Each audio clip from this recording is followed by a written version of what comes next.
The 20th century. How turbulent, how revolutionary it was. Filled with wars, dictators of a kind that had never been seen before. It was the century of suffering, catastrophes, natural disasters, and terror. But it was also the century of happiness. Yes, it certainly was. And it went by so fast, compressing time, that we didn't have a chance to stop and reflect. And we should. We should look back and examine its results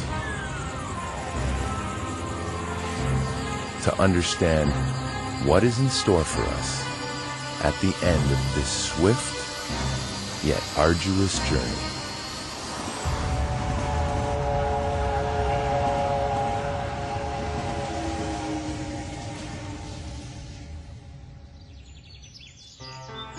Professor Michael Laitman predicted the current state of the world almost 15 years ago, but we didn't want to listen. It sounded too far-fetched. Now the day that he foresaw has arrived. The global economic system is in ruin, and the world is on the brink of an unprecedented crisis that could even lead to a world war. In this film, Professor Laitman will comment on everything that has happened.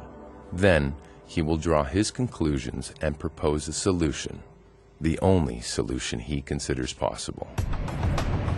Dr. Laitman is the author of 30 books, is a professor of anthology and the theory of knowledge, and has a PhD in philosophy and Kabbalah.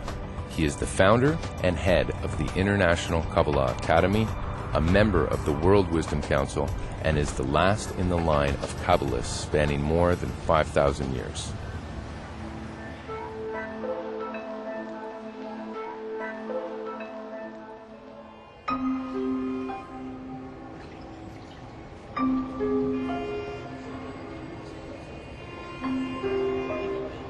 What do you think about the past century, Professor Laitman?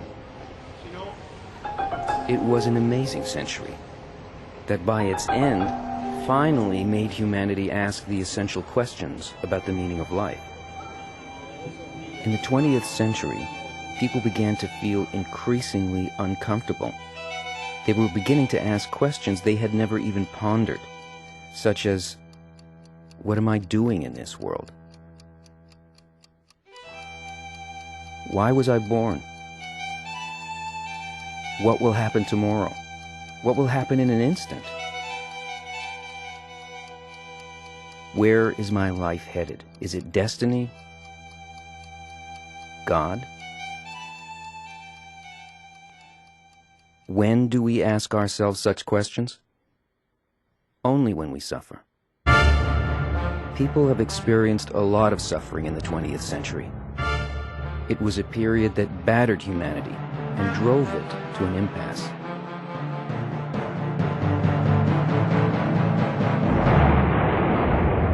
Why all the suffering? Why was it so brutal in the 20th century?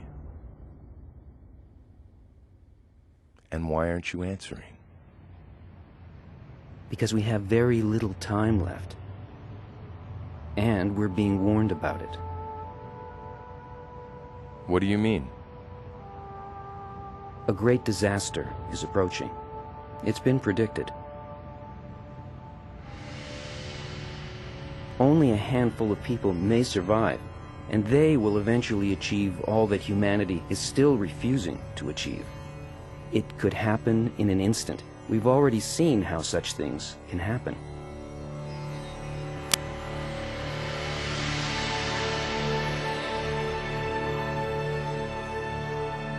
So, is there nothing that can be done? Yes, there is. We still have a chance to stop it. How?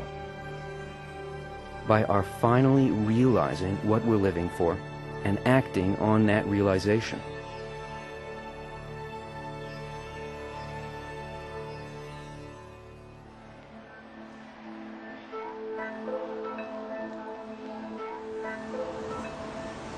With the beginning of the 20th century came the first appearance of the cinema. It seemed like an innocent invention, an oddity. But actually, a great idea was revealed to the world, which led to unfathomable consequences. Think of it. A person sits in front of a movie screen and is suddenly able to connect to the entire world. We don't need to live many lifetimes. Instead, we can live them here and now. Imagine a simple person in a small town. His life is nothing more than boring work, family duties, and constant worries. Suddenly, he's standing in an audience alongside the royal family. He's driving the first automobile. He's there in meetings and demonstrations, making his mark in wars and conflicts. In a way, he's being reborn again and again.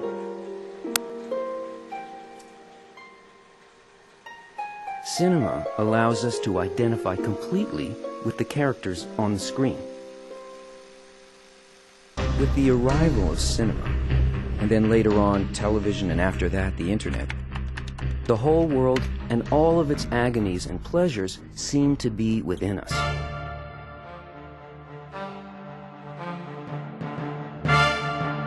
With all of its revolutions and wars, we've become infused with the desire, the suffering, and the joy of the entire world.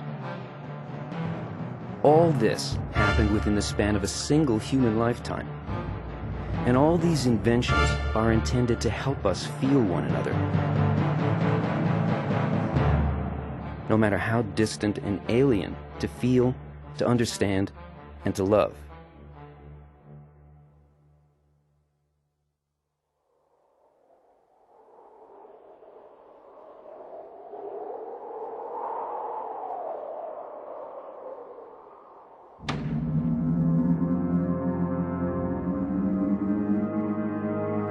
It's known that nature is driven by instincts, but what about the human being? Human beings are slaves to an insatiable little beast, their egos.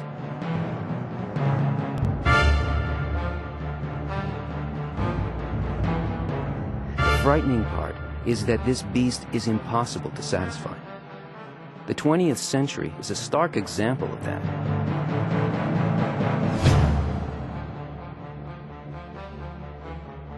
Professor Laitman, how can we define this time of rapidly growing ego? It can be seen as the era of the rebuilding of the Tower of Babel. 5,000 years ago, in Babel, people wanted to build a tower that would reach the heavens. Meaning that they wanted supremacy, control over nature, and to build a paradise on earth. Where did they go wrong? They relied solely on their own minds and the strength of their own hands. Egoists set out to build a tower to reach the heavens. But they were joined together in their enthusiasm. For a while, until this giant ego actually showed its face. And that set off an explosion of selfishness that ended in mayhem, hatred, suffering, and wars that filled the earth. People stopped understanding each other.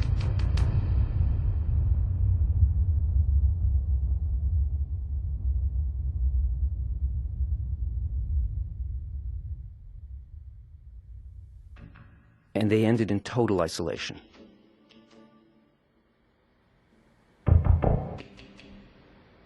The world had embarked on the precipitous path that culminated in the heights of egoism in the 20th century. The 20th century saw a new attempt to build the Tower of Babel. and the world set out to make the same mistake yet another time. But we believed that egoism could be satisfied and we could eventually be happy. We were totally certain of it. We hoped for a bright future.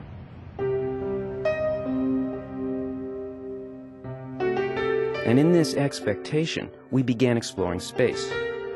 I remember the joy that we felt when the first man was sent into space, when Neil Armstrong stepped on the moon. People seriously discussed whether there was life on Mars, and we wanted to explore the universe. All possibilities seemed so real. We were sure that we could conquer disease, that machines would replace human labor. We thought that people would have more time to read, to think and create, that the work week would be shorter, that we'd devote more time to the family. We expected scientific and technical progress to make our lives better and easier. And what have we accomplished? People are now working more rather than less. Workers have become slaves to corporations, to their own businesses, slaves of money, power, fame, and of recognition for scientific accomplishments. Illnesses are on the increase. The ecology of the planet has changed so radically that it's on the brink of collapse. People no longer have time for their families, and families are falling apart. If you ask me whether in the past people were happier than we are today, I would tell you that they certainly were.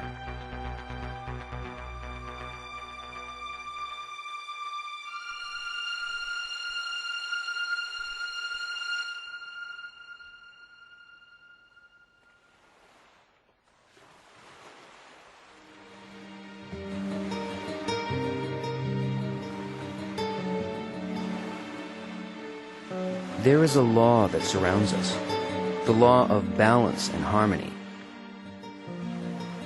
the law of united, interconnected nature.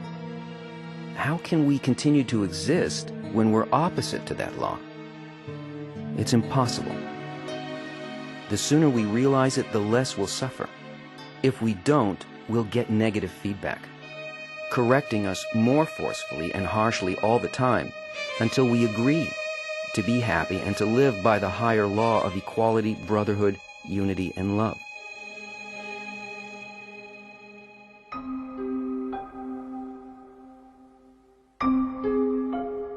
Haven't we already seen such attempts in the 20th century to establish equality and brotherhood which turned out to be merely utopian? Weren't these attempts based on the same idea of freedom, equality, and brotherhood? Yes, they were. No revolution can be successful without that sublime objective. So who were they, these first communists? They were idealists, romantics, and they made a lot of mistakes. Russia had just stepped out of feudalism, and nobody really took the growing egoism there into account. People wanted to divide resources equally, simple as that. To take from the rich and to give to the poor. They wanted fairness. But fairness is a concept that's totally alien to egoism. So they tried to change people by force. Communist regimes emerged in Russia, China, Korea, and South America. Kibbutzim were formed in Israel. It was a first attempt to create a just society. And it failed. Nothing can be built on egoism. It's the same as building on a swamp. It'll suck you in and destroy you. And so this illusion of building a just society was naturally destroyed by the very same people who built it. Why? Because the purpose was wrong. Making the rich disappear? Making the rich disappear is not the goal. Peace to the shacks and war to the palaces is not the goal. Even equality for all? Even equality for all isn't the goal. So what is the goal? The true goal is to correct the egoism and to live according to the law of love and bestowal. That is the real purpose. To keep the law of nature that surrounds us. This is the true goal. But humanity chose a different path and has come to a complete impasse.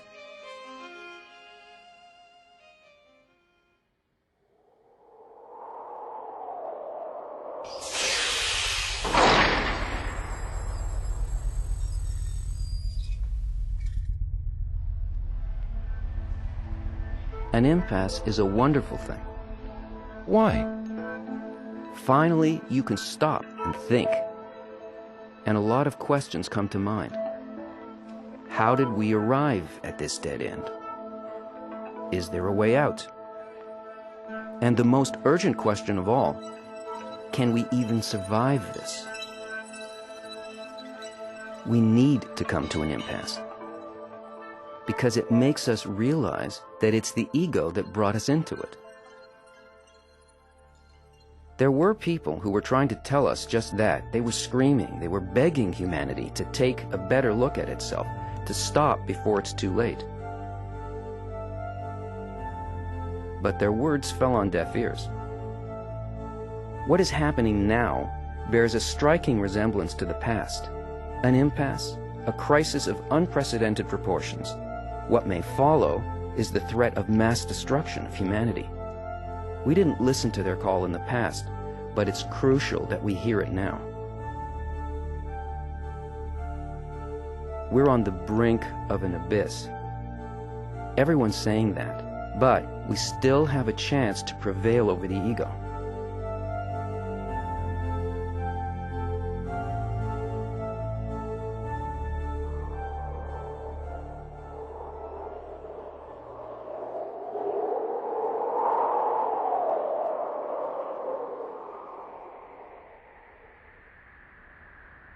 Egoism can't be subdued because it's our nature.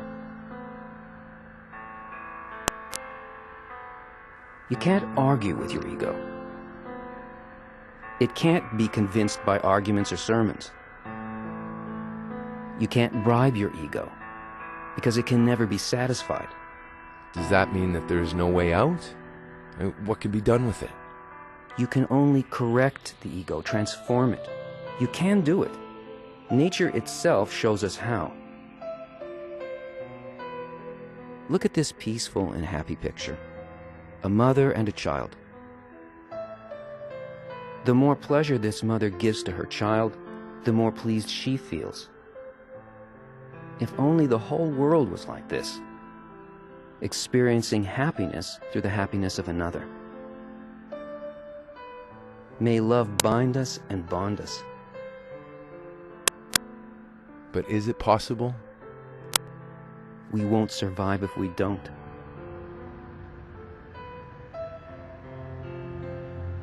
Throughout the 20th century, we were told we were inseparably connected to one another. Think about it. If there's suffering, whether it's a person or a country, you can't stay indifferent, much less take pleasure in it.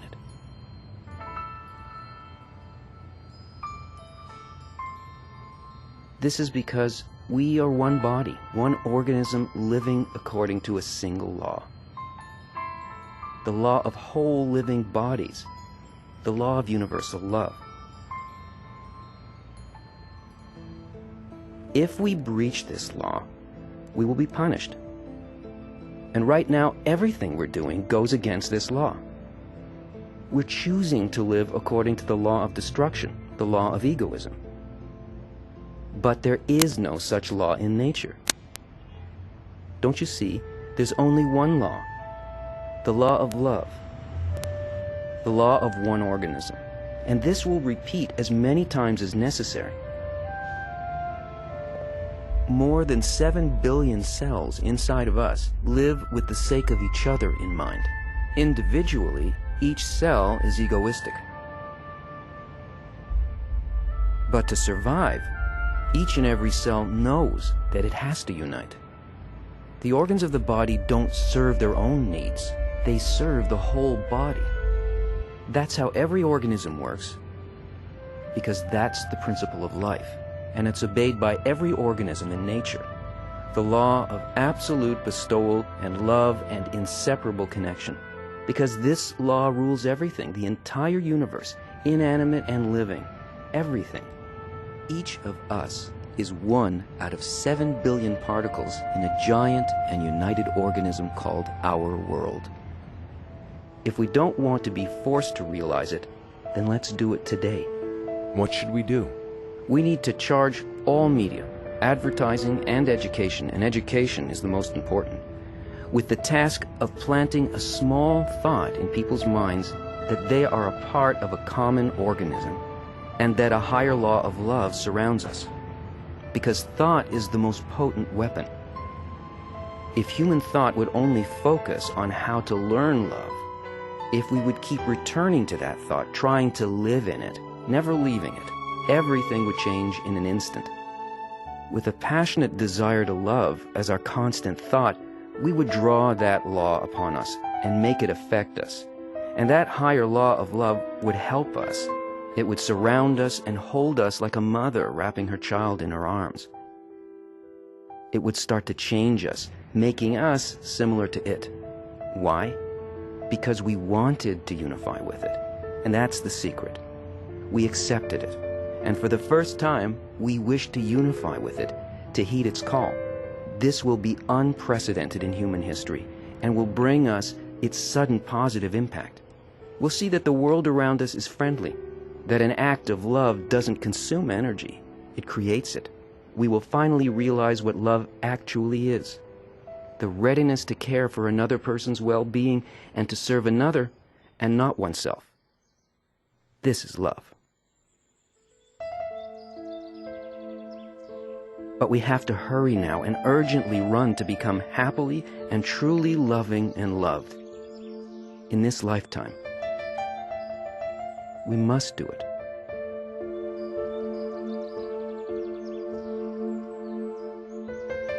How wonderful the 20th century was, and what an unimaginably greater century awaits us now.